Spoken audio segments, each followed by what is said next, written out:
Hey guys, my name is April and welcome to my channel.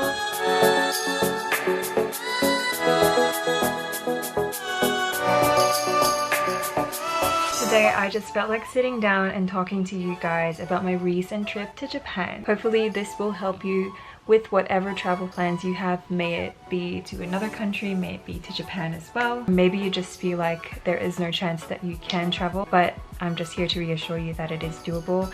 It involves quite a lot of discipline. First thing that I did is I made sure that I had some money saved up. As much as we all want to wake up the next day and go to a different country, in reality it's not that easy to do. The biggest thing that helped me save up money, I just set up an auto debit or an amount to automatically be taken from my account every time I received my salary. Some people think that this won't work because you're just moving this into a different account that you can still access anytime you want to spend the money, which is true, and which is why I also mentioned that discipline is a really important thing here. When you move the money out of your spending account, even if you move it into an account that you still own, as long as it's not in your spending account, it kind of tricks the mind into thinking that you don't have that money anymore and that you spent it on something else already. Trust me, just try it. I have really high hopes that it will work for you as well. Another thing that we spend a lot of money on would be the tiny, inexpensive, everyday things. Every time you spend money on anything, may it just be a few cents or $1, $2, $3, however much, just write it down at the end of the week or at the end of the fortnight. Sit down and calculate how much money you've spent on, like, accumulatively from your daily expenses, if that makes sense. I didn't notice how much coffee was taking from the money that I could have spent on traveling. Online shopping was such a big one as well. Just getting these newsletters telling you that there are sales that took up so much of my budget. Just walking in malls and seeing items on like 75% off. It just makes you feel like if you buy the item, you're saving yourself such a lot of money, but you're not saving 75%, but you're actually spending 25%. Just really evaluate before you spend your money on something that feels like it isn't expensive at the time. Just sit down and think to yourself if you really need that, or if you could put that money towards something else that would matter to you much more. But one other thing that I wanted to throw into the topic of saving is, together with adulthood comes bills, and that's something that at this time in our lives we can't really avoid. Especially here in Australia, rent takes up so much of your money. Utilities, internet, insurance, what else? Phone bills. It hurts so much to see the money be taken away as soon as you get it because you have to put it towards bills, but that is honestly just the sensible thing to do. Your bills are not going to wait until it's convenient for you to pay them. If you keep on putting your bills off, these bills will eventually accumulate and it will just be harder for you to pay it off. So as soon as you get your pay, first thing you should do is pay the bills, set aside money for savings, and then whatever you have left you can use, as long as you've set aside some savings. So after I did have the money to spend, I wanted to make sure that I wouldn't find it inconvenient when I was in Japan. So I made sure that I went for the cheapest options. I looked for the cheapest airfare, the cheapest accommodations, the cheapest options for transportation, and the cheapest options for food. So first for airfare, in Australia we have a budget airline here called Jetstar, and they frequently have sales going on, especially for Japan.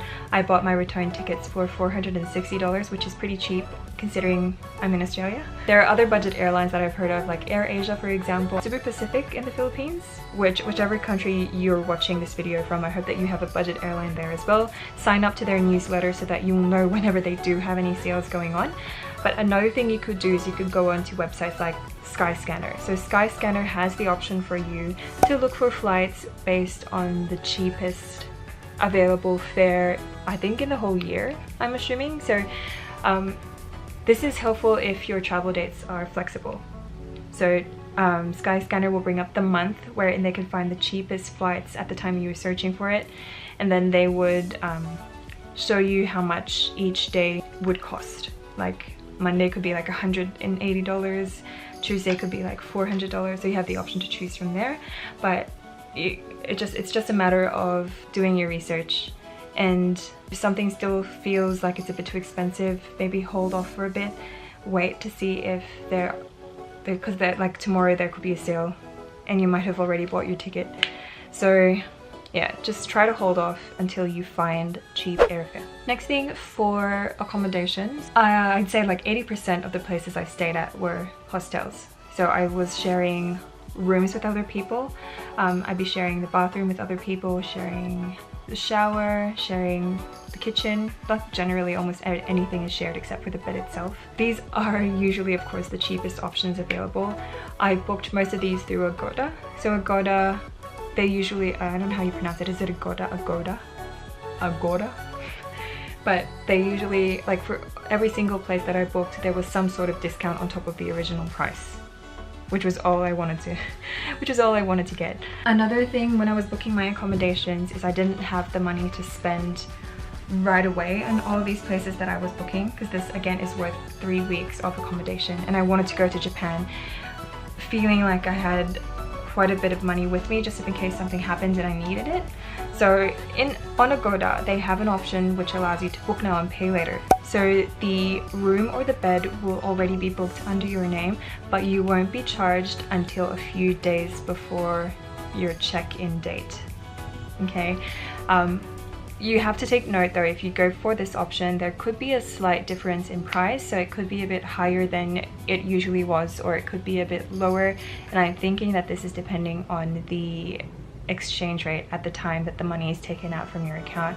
But that definitely helped me feel secure that I'd have a place to sleep at and that I would have the money to pay for it at the time. So despite the sacrifice of comfort, again, by staying in a hostel, number one, you won't be staying in the hostel for the whole day. You're in another country.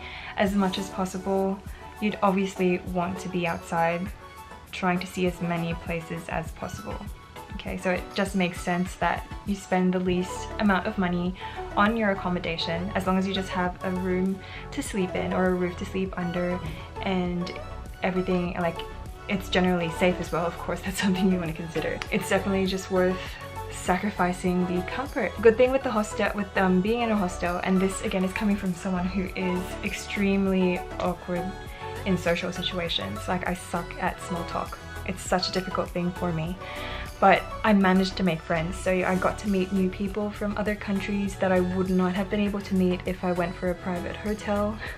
I got to like travel with them. It's just so interesting to hear their perspectives in life, and just to like be able to ask them about their country, maybe what their tips are and stuff like that. There's just it's just like a whole world opens up to you. I've noticed that the staff in hostels in Japan are really cool. They're good at small talk. Like, they ask you about you and where you come from, and if you feel like hanging out with them, like, you can just go down to where the reception is and just talk to them about anything, and they'd be cool with that. And the hostels are also really clean. It's amazing how well they maintain the places there. So all the hostels that I stayed at were very hygienic, and I had no issues with the cleanliness. Transportation in Japan, very expensive. I would recommend getting the JR pass, but it depends on where you want to go in Japan. So if you're just going to stay in Tokyo, for example, for your entire stay in Japan, maybe the JR pass won't be worth it. But if you're like me and you want to go to as many places as possible, because I went from south to north and back to south in 3 weeks, I was on the bullet train all the time, and the bullet train is really comfortable. It got me to the places that I needed to be in such a short time. It's insane how fast these trains are. But going back to the point, the JR pass only covers the JR line, because in Japan they have different train lines, or they just have different companies in general who take care of public transportation. JR line, I'd say, would be one of the biggest available public transportations. They have trains, buses, ferries, and then the Shinkansen.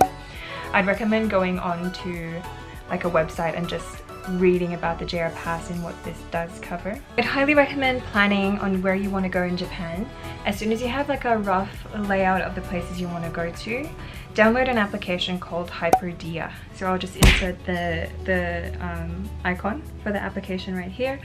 Hyperdia has there's like something you can turn on which allows you to search based on what's available for the JR line only. And it just really helped me figure out whether or not the destinations I want to go to are covered by my JR Pass, or if I'd have to set aside a bit more money just to buy tickets to get to a certain area. So I'd say 75% to 80% of the places I went to were pretty much covered by my JR Pass. I used the hell out of it. The JR Pass is quite expensive. It will be more expensive though if you buy this in Japan, so make sure that if you're getting this, you buy this when you're still in your country of origin. So you just have to Google where to get a JR Pass, figure out how many days of the pass you need, because you have 7, 14 and 21 days. And then just bring that to you in Japan, with you in Japan, and use it when it's most convenient, because the way that they count the days of the pass is consecutive. So if you're going to stay in the same area for the first few days, you might as well just get tickets, or you can buy their cards that you can use to tap on and off when you move from station to station. If any of this is confusing, just feel free to send me an email. You can leave a comment down below.